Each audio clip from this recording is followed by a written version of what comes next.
Chapter 8. The Stapletons of Pen House. The next morning was sunny, and we were much more cheerful. I told Sir Henry about the crying I had heard.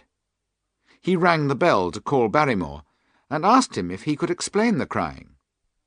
Barrymore's face went white when he heard Sir Henry's question. "There are only two women in the house, Sir Henry," he answered. "One is the maid, who sleeps on the other side of the house. The other is my wife, and she was certain in not crying." But he was telling a lie. I saw Mrs. Barrymore after breakfast. The sun was full on her face, and it was clear she had been crying. Why had Barrymore lied? What deep sadness had made his wife cry? There was a mystery surrounding this black-bearded, handsome man. Was it possible that Barrymore was in fact the man who had been watching Sir Henry in London? I decided I must check with the local post office that the telegram had really been put into Barrymore's own hands. While Sir Henry worked at some papers, I walked to the post office. It was in the nearest village, which was called Grimpen. I spoke to the boy who had taken the telegram to the hall. "Did you give it to Mr. Barrymore himself?" I asked. "Well," the boy said, "he was working up on the roof, so I couldn't give it to him. I gave it to Mrs. Barrymore, and she promised to give it to him at once." "Did you see Mr. Barrymore?" I asked him. "No," said the boy. "But why did his wife say he was up on the roof if he wasn't?" It was hopeless to ask any more questions. It was clear that Holmes's cleverness with a telegram had not given us the proof we needed. I was walking away from the post office when I heard someone running after me. A voice called me by name, and I turned. I expected to see Dr. Mortimer, as I knew nobody else in the village. To my surprise, it was a stranger. He was a small, thin man between 30 and 40 years old, with fair hair and no beard. He was carrying a butterfly net, and a box for putting butterflies in. "I hope you will excuse me for introducing myself, Dr. Watson," he said as he came up to me. "My name is Stapleton. I was in Dr. Mortimer's house, and we saw you. He told me who you are. May I walk along with you? This path back to the hall goes near my home, Pen House. Please come in and meet my sister, and spend an hour with us." I accepted Stapleton's invitation, and we walked together. "I know that you are a close friend of Sherlock Holmes," said Stapleton. "Has Mr. Holmes any ideas about Sir Charles's death?" "I'm afraid I can't answer that question," I said. "Will Mr. Holmes visit us himself?" he asked. "He can't leave London at the moment," I answered. I was rather surprised that he was asking me these questions. We walked on. Stapleton told me that he and his sister had lived in Devonshire for only 2 years. They had moved there soon after Sir Charles had begun to live in Baskerville Hall. He also talked about the moor and how it interested him. He told me to look across the moor to a place which was a bright green colour. "That is the Great Grimpen Marsh," he said. "If animals or men go into the marsh, they will sink into it and die. But I can find my way to the very centre of it. Look, there is another of those poor horses." Something brown was fighting to get out of the bright green of the marsh. Then a terrible cry came across the moor. The horse's head and neck disappeared under the green. "It's gone," Stapleton said. "The marsh has caught and killed it. That often happens. It is an evil place, the Great Grimpen Marsh." "But you say you can go safely in and out of it," I asked him. "Yes, there are a few paths, and I have found them. The low hills you can see are like islands surrounded by the marsh. That is where I can find the unusual plants and butterflies. and that's why I found my way through the marsh."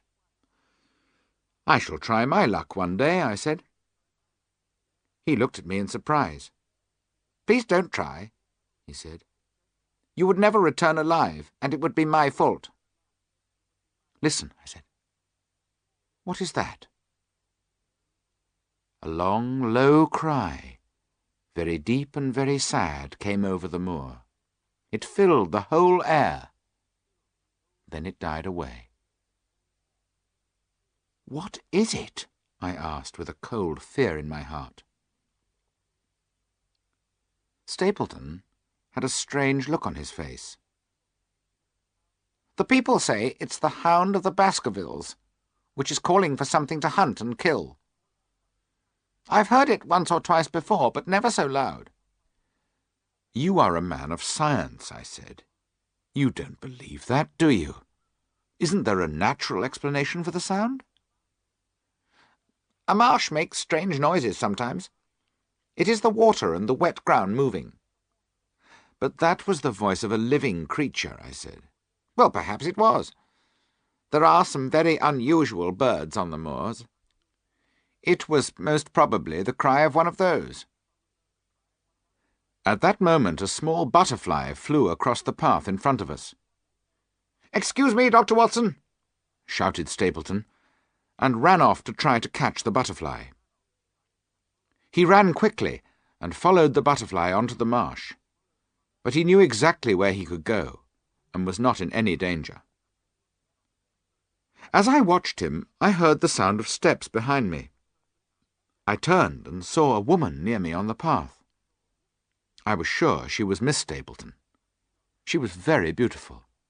She was dark and tall, with a lovely face. Before I could say anything, she said, "Go back. Go straight back to London immediately.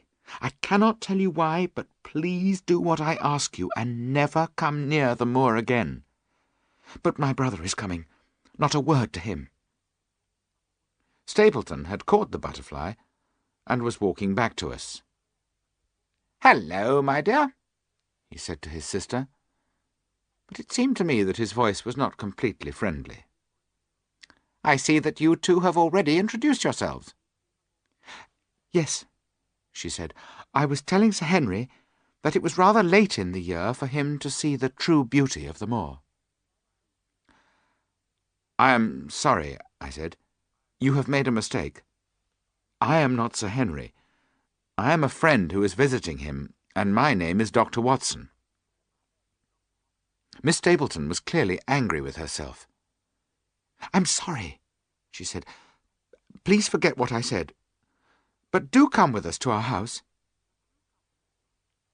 The house was lonely and rather grim.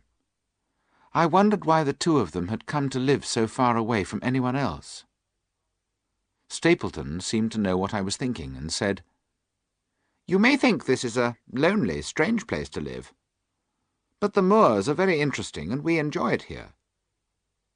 I owned a school in the north of England, but I had to close it. I miss the boys and girls, but there is plenty to do here, and we have good neighbours. I hope Sir Henry will become one of them.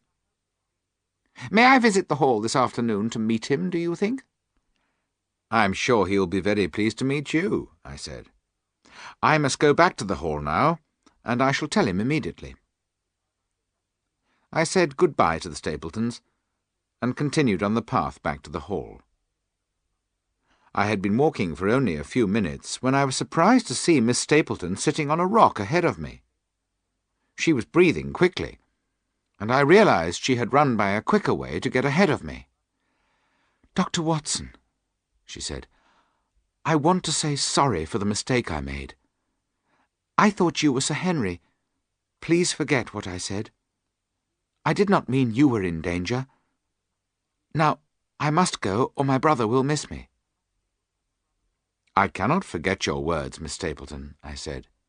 "If Sir Henry is in danger, I must tell him." "You know the story of the hound?" she asked me.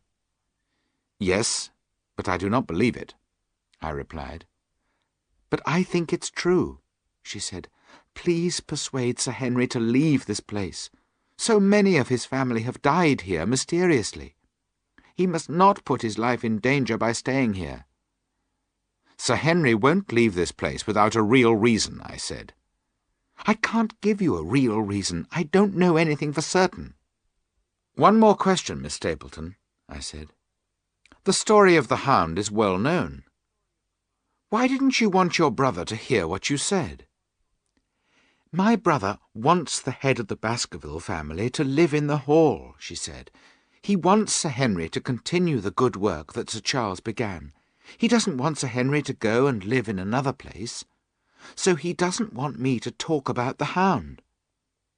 I must go now, or my brother will guess I have been speaking to you. Goodbye." She turned and went back towards her house, and I walked on to Baskerville Hall.